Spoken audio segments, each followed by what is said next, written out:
ओम श्री स्वामी रामरूपाय नमः. ओम श्री स्वामी रामरूपाय नमः. ओम श्री स्वामी रामरूपाय नमः. ओम श्री स्वामी रामरूपाय नमः. ओम श्री स्वामी रामरूपाय नमः.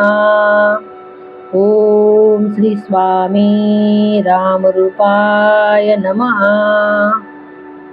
ओम श्री स्वामी रामरूपाय नमः. ओम श्री स्वामी रामरूपाय नमः.